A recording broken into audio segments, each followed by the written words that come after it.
Bismillahirrahmanirrahim. Alhamdulillahirabbil alamin.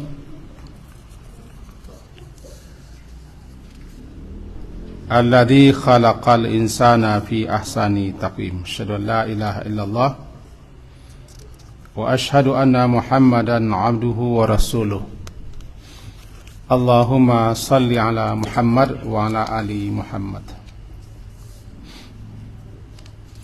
A'udzu billahi minasy syaithanir rajim. Bismillahirrahmanirrahim. Wa nad'ul mawazinal qist liyaumil qiyamah fala tuzlamu nafsun syai'a wa in kana mithqala habbatin min khardal ataina biha wa kafa bina hasibin. Surat Al-Anbiya, surat yang ke-21, ayat yang ke-47. Mari kita terjemahkan terlebih dulu. Dan kami akan pasang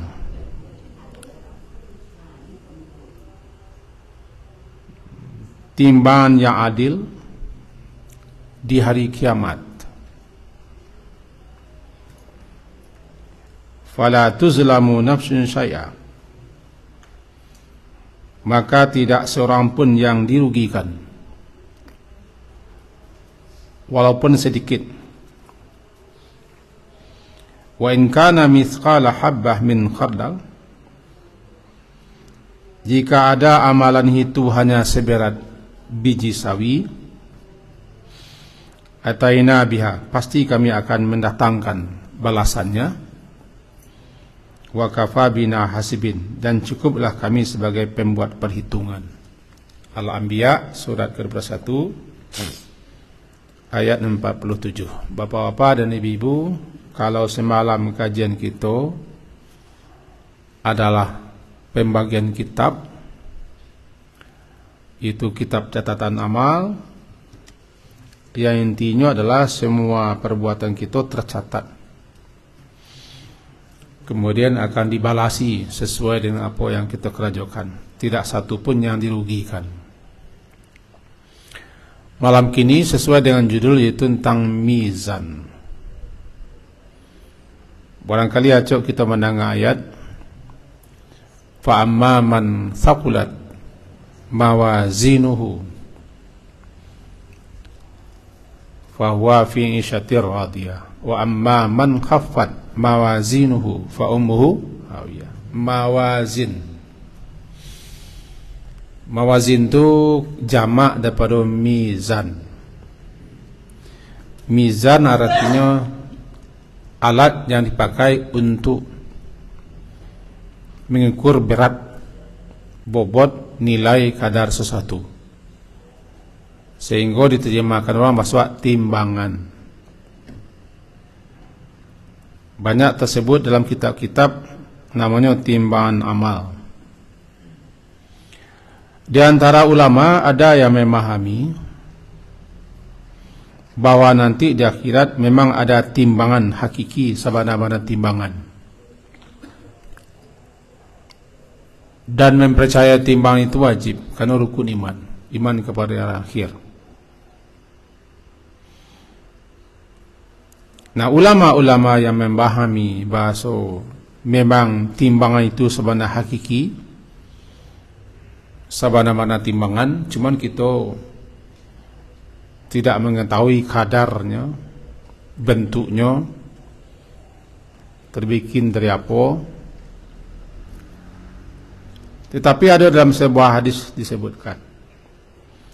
Hadis itu dinyatakan sebagai hadis sahih oleh pakar hadis. Pada hari kiamat nanti timbangan akan ditegakkan, artinya dipasang. Falau wuzina fi samawati wal ard wala wasi'at, andai jikalau sekiranya dipakai untuk menimbang langit dan bumi, masih lapang.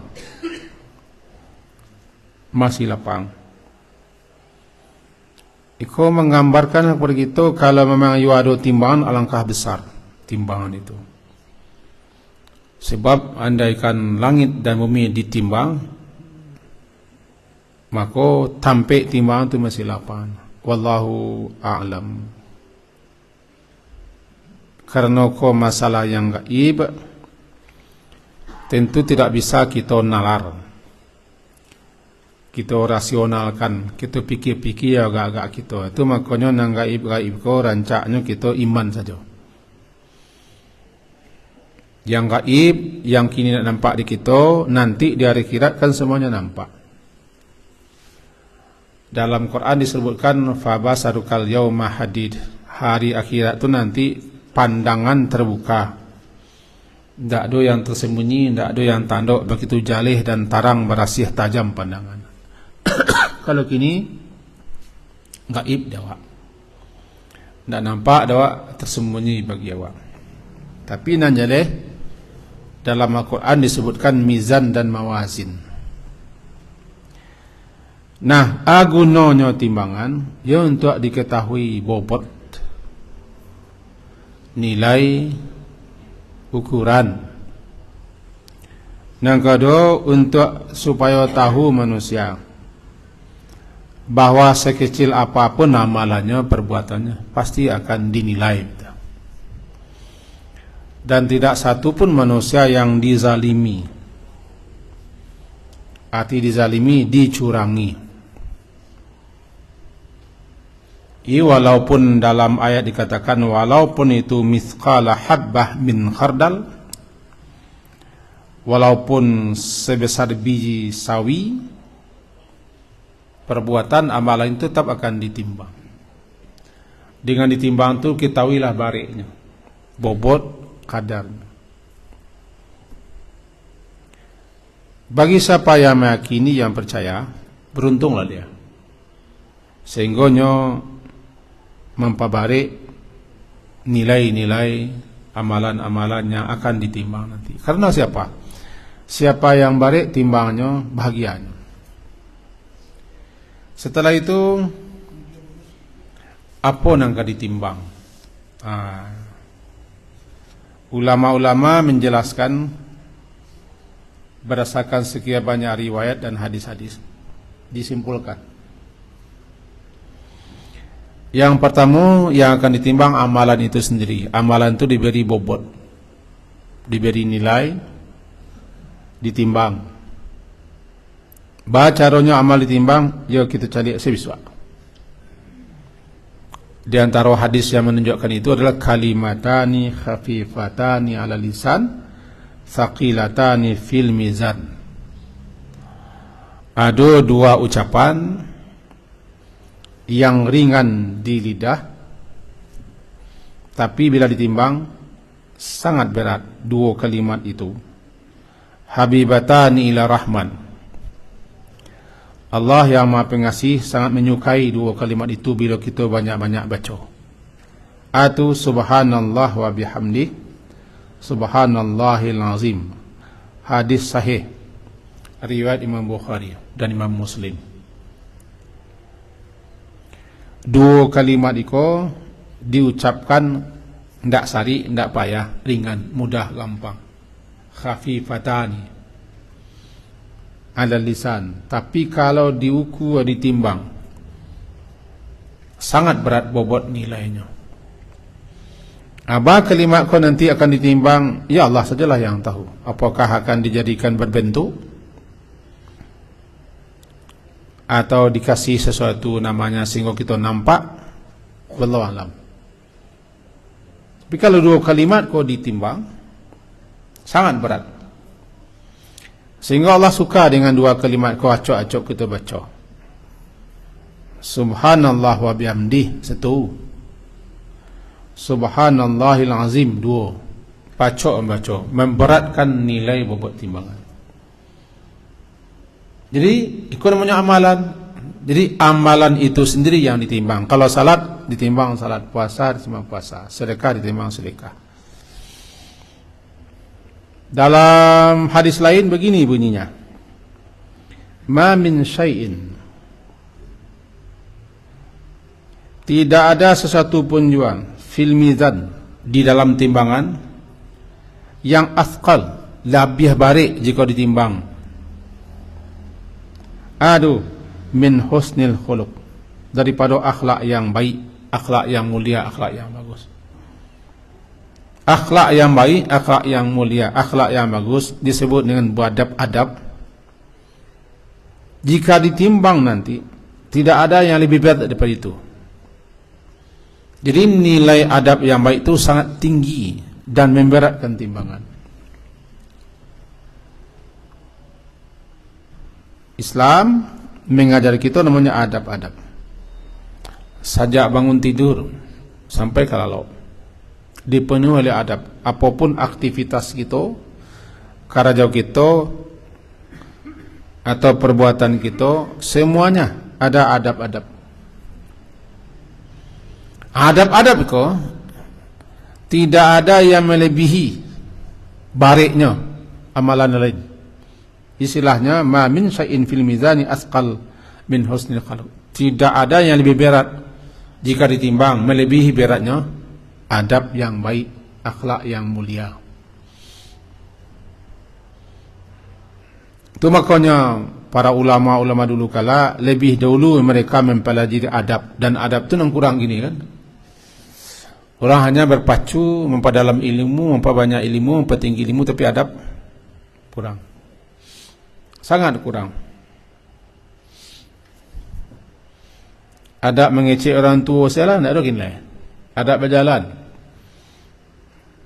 Ini adab-adab kaulah tinggi bobotnya. Itu yang pertama, memahami yang akan ditimbang itu adalah amal saleh. Yang kedua, yang memahami bukan hanya amal saleh, orang yang beramal itu pun ditimbang.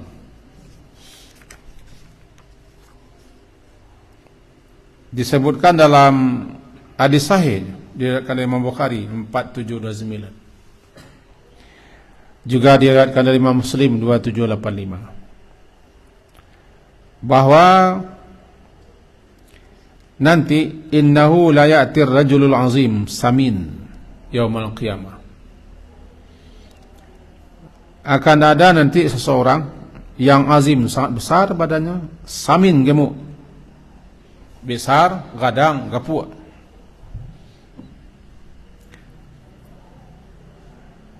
La yazinu 'inda Allah janaha ba'udah.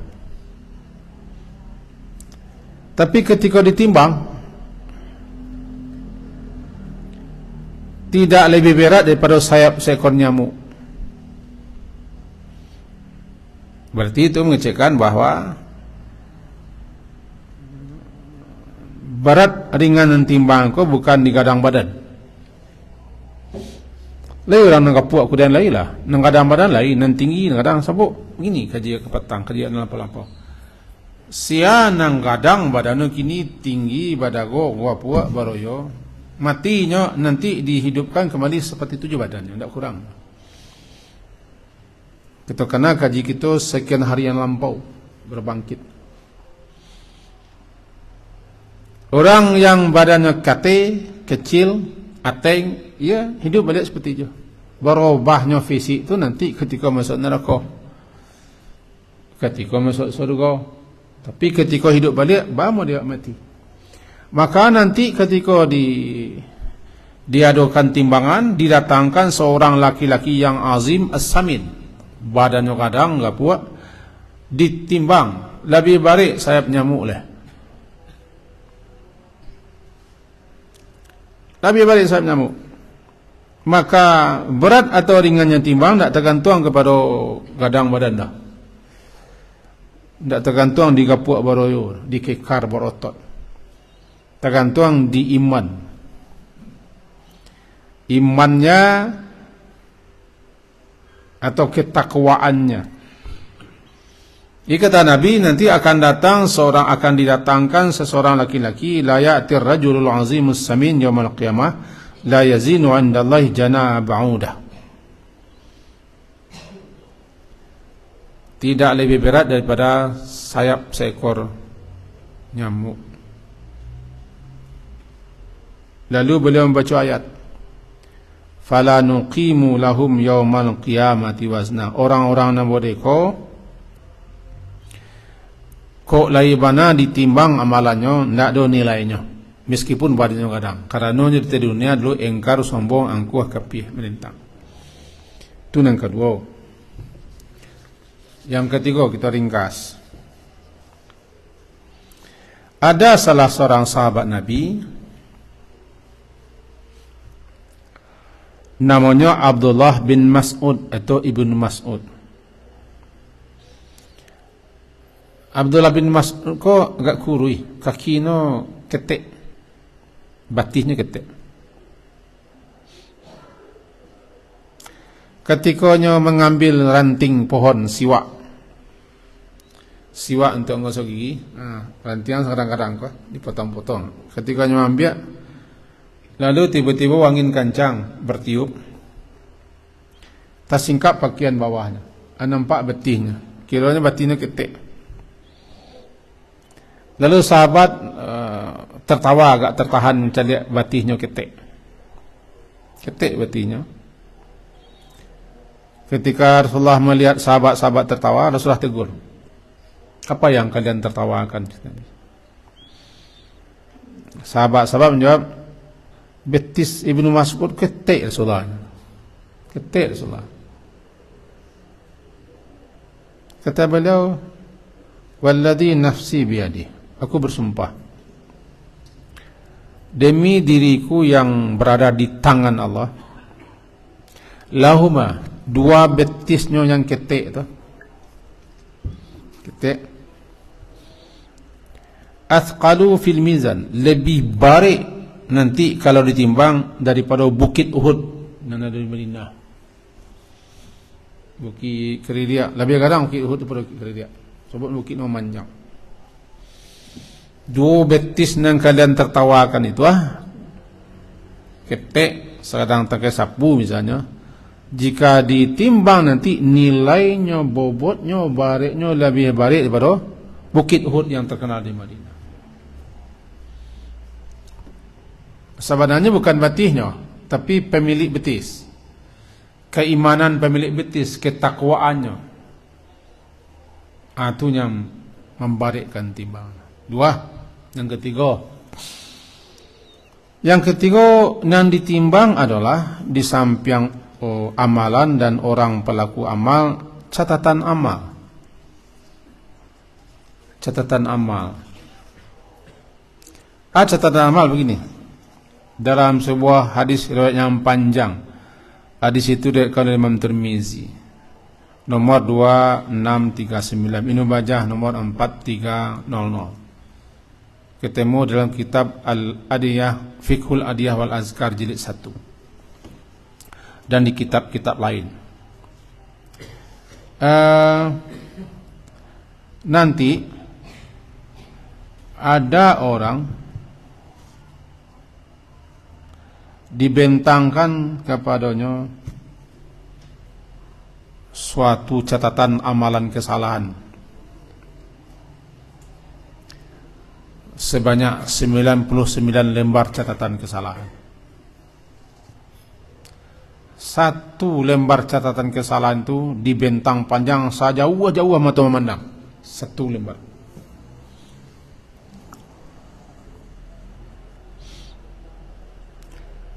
Lalu dipanggil pemiliknya atau pelakunya. Ada yang engkau ingkari kah? Yang engkau tidak percaya begini-begini? Tidak ada yang diingkarinya, semuanya memang aku yang melakukan. 99 catatan kesalahan, satu catatan bisa dibentang panjang jauh sejauh mata memandang.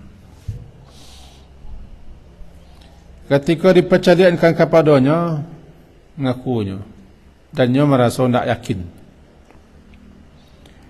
Tidak yakinnya keselamatan karena semua catatan-catatan itu memburuk-buruk seseorang. Lalu orang tadi dialah rasanya tidak ada harapan. Dipanggilnya di hari berisab, engkau punya satu bitaqah Yang dikatakan bitakah tu kartu, mirip-mirip KTP. Kau bitakah namanya, atau ATM. Engkau punya bitakah satu. Di situ tertulis asyhadu an la ilaha illallah wa asyhadu anna Muhammad abduhu rasul. Orang tadi menganggap sepele alah artinya kartu cek. Sementara kesalahannya 9 catatan kesalahan. Satu catatan itu sejauh mata mandang. Ndak pede saja. Lalu 99 catatan tadi diletakkan di daun timbangan cek. 6 bitakah cakap diletak oleh cek yang isinya tertulis asyhadu la ilaha illallah asyhadu anna Muhammadan abduhu rasul. Barik kiranya itu. Barik bobotnya mengalahkan 99 catatan kesalahan. Satu catatan kesalahan saya sudah memandang. Di situ nampak di kitab pelajaran bahwa ada amalan-amalan kok yang bisa jadi kita pandang remeh, kecil. Tapi bisa jadi nanti jika ditimbang berat timbangan. Beratnya. Ambil contoh lah, menyingkirkan sesuatu yang mengganggu di jalan itu ringan. Tapi jika ditimbang bisa nanti orang yang melakukannya masuk surga. Kesimpulan kaji kita malam hari ini adalah kesimpulan kaji kita, salah satu yang mesti kita percaya, kita yakin, kita imani, mizan. Jamaknya mawazin. Sia yang barik timbangannya, fahuwa fi isyatir radiyah. Dalam surah Al-Mu'minun katakan faman taqulat mawazinu faulaika humul muflihun, beruntung dan menangnya. Tapi celakalah orang yang bobot timbangannya, baik timbangan amalnya, timbangan dirinya, timbangan catatannya ringan sama sekali. Faulaika humul ladzina khasiru anfusahum fi jahannam khalidun. Mereka adalah orang yang merugikan diri sendiri di dunia.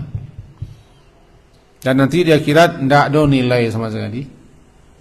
Dia tidak ada nilai, kok ada nilai ketek sekecil, maka dia masuk neraka. Masuk neraka sampai nanti, entah sampai kapan saat. Kalau lah habis nanti masa kurungannya keluar, kalaunya masih punya iman. Mudah-mudahan kita termasuk orang nalai memperbanyak barik timbangan dengan melakukan amal-amal saleh, amal-amal yang Allah ridhai dan ikhlas kita lakukan, termasuk duduk kita malam kali ini ko mudah-mudahan memperbarik timbangan. Amin. Sekian, subhanakallahumma bihamdika asyhadu an la ilaha illa anta astaghfiruka wa atubu ilaik. Sallallahu ala Muhammadin wa ala alihi wa ashabihi ajma'in. Alhamdulillah. Assalamualaikum warahmatullahi wabarakatuh.